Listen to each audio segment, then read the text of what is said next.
बिस्मिल्लाहिर्रहमानिर्रहीम। अस्सलाम वालेकुम। अच्छा, ये बेसिकली मैं पढ़ रहा था जजमेंट। कल के एक केस के लिए हमारा लगा हुआ था, हाई कोर्ट के अपील थी, बेसिकली अपील अगेंस्ट कन्विक्शन। तो उस हवाले से कुछ पढ़ रहा था तो मेरे सामने दो तीन चीज़ें ऐसी आई हैं जो कि इम्पोर्टेंट थी, शेयर करना ज़रूरी थी कि किसी और को भी इन चीज़ों का पता होना चाहिए, स्पेशली उनके लिए जो जिनका केस लगा हुआ है या जो केसेस जिनके चल रहे हैं। और ये relating to mostly murder trials के। हमारी भी मर्डर अपील है जो चल रही है, फिक्स बिफोर हाई कोर्ट।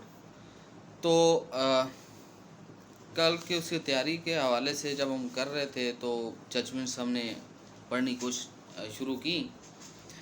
कई एक जजमेंट्स आई और इसमें जो इम्पॉर्टेंट फैक्ट्स आए वो ये कि हमारे केस में मोस्टली एक नहीं होता, ये तो कह लें 99% केसेस में ऐसा ही होता है कि एक से ज़्यादा बंदे इन्वॉल्व होते हैं, ठीक है, जिनके डिफरेंट रोल्स भी दिए गए होते हैं। उस एफआईआर के अंदर नॉमिनेट किया है 10 बंदों को, और 10 बंदों के बाद जो है कुछ का दो को कोई और रोल दिया है, कोई दो को और दिया है, कुछ बाकियों को कुछ और रोल दिया है।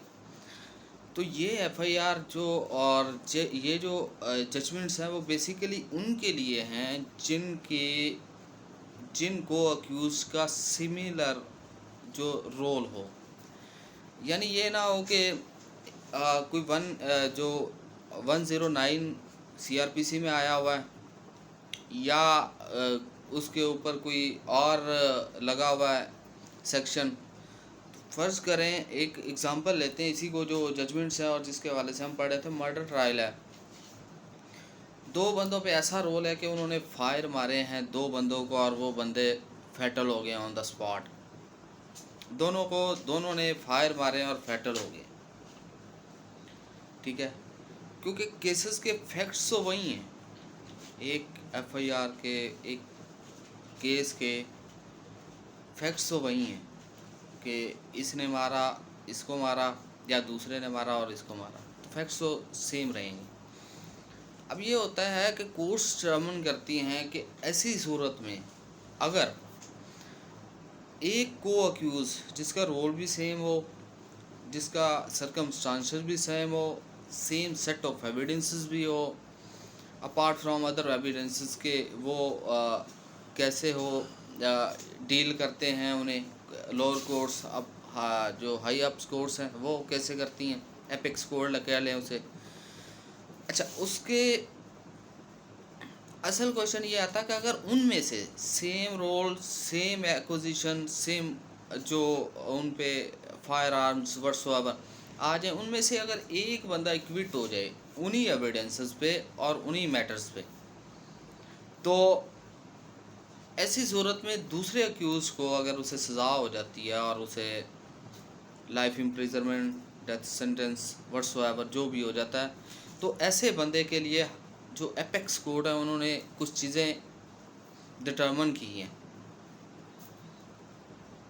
और उनके हवाले से ये हमारे पास कई एक जजमेंट्स पड़ी हैं, हमने निकाली भी थी, जो रिसेंटली है सुप्रीम कोर्ट ऑफ पाकिस्तान की है, 2024 है, CMR है 156 है। और इसके अंदर उन्होंने क्लियरली लिखा हुआ है।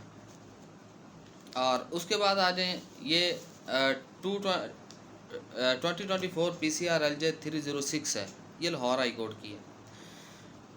वो उन्होंने क्लियर इसमें लिखा है कि अगर same set of evidences, same allegations, same अक्रंस, same FIR और इवन मेडिकल भी आ जाए सेम, या सारी चीज़ें भी आ जाएं, अगर उनमें से किसी एक अक्यूज़ को बेनिफिट ऑफ डाउट पे या किसी लेकिंग ऑफ एविडेंस की बेस से या कंट्राडिक्शन इन ऑकुलर अकाउंट की स्टेटमेंट में और या फिर विटनेसेस की स्टेटमेंट में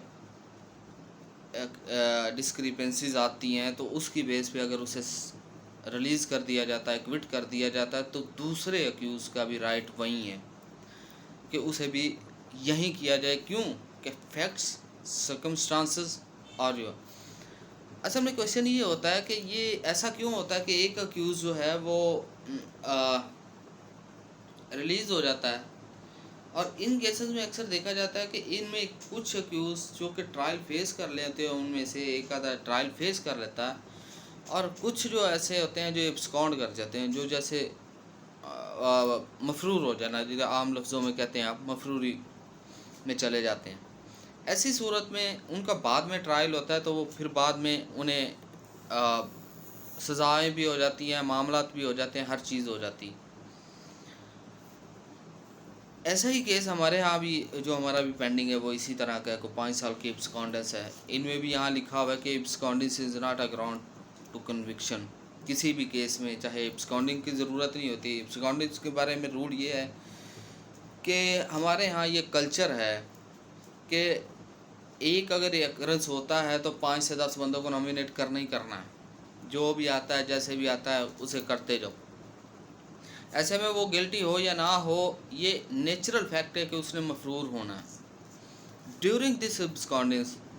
तो ये तो अकाउंट की ही नहीं जाती, ना बेस स्टेज पे ना वैसे। इस पे हमारी पहले भी वीडियो पड़ी हुई है। एब्सकॉन्डेंस जो हर्डल है बेल में या ट्रायल की क्विटल में, तो उस पर हमने डिटेल वीडियो दी हुई है। ये क्यों अक्यूज़ के, तो ये होता है कि जब डबल ट्रायल हो तो पहले ट्रायल को एक्विट में जो अक्यूज़ होता है वो एक्विट हो जाए उसी फैक्ट्स में, और दूसरा एब्सकॉन्डिंग बेस पे आए, साल 2 साल 3 साल बाद उसका ट्रायल रीओपन हो, 512 में क्लोज होने के बाद उधर हो, तो उसे सज़ा हो जाए। तो तब ये कोर्ट्स डिटर्मिन करती हैं, या इवन अदरवाइज़ कुछ ऐसे सर्कमस्टांसेस भी हैं कि ये ऐसा ना भी हो एब्सकॉन्डिंग वाला मसला। तो अगर एक कंकरेंट भी चल रहा है किसी को, तो अगर एक अक्यूज़ को सेम सेट ऑफ फैक्ट्स पे एक्विटल मिलती है, तो दूसरे का भी वही राइट है, ना कि उसे इस पर लटकाया रखा जाए। फिर भी कह रहा हूँ, सेम सेट ऑफ फैक्ट्स यानी उसका रोल सेम होना चाहिए। आप एग्जांपल ले लें कि एक बंदे को 4 फायर लगे हैं, मारने वाले 2 हैं, ठीक है। कुछ का वाइटल पार्ट में लगता है, कुछ की वजह से वो सकम टू इंजरी होने की वजह से सकम टू इंजरीज हो जाता है, यानी डेथ हो जाती है उसकी। अगर उन दोनों में से एक बंदे को एक्विट कर दिया जाता किसी भी ग्राउंड पे, मेडिकल पे, व्हाट्सएवर, प्ली ऑफ एला पे, जो भी वो डिटर्मन करे, तो दूसरे को भी उसी बेस पे करना पड़ेगा। क्यों कि सेम फैक्ट, सेम जो अक्रंस है उसकी बेस पे, और जो विटनेसेस हैं वो भी सेम है। तो इस हवाले से जजमेंट्स में क्लियरली मेंशन किया जाता है कि भाई ये को अक्यूज़ को इसी तरह डील करेंगे जिस तरह उसके हवाले से। इनसे रिलेटेड जो FIRs वो आती हैं वो है 2024 YLR 309 की, और 2023 SCMR 566 है, और भी बहुत सी जजमेंट्स हैं, लेकिन हमने तो एक केस की तैयारी के लिए सारी निकाली हैं, ठीक है। तो ये फैक्ट्स ऐसे थे कि अगर को अक्यूज़ एक्विट होता है तो दूसरे के चांसेस बन जाते हैं कि वो उसकी एक्विटल हो जाती है, नीचे से हो या ऊपर से हो, उसकी 99 पॉइंट उसकी एक्विटल के चांसेस बन जाते हैं।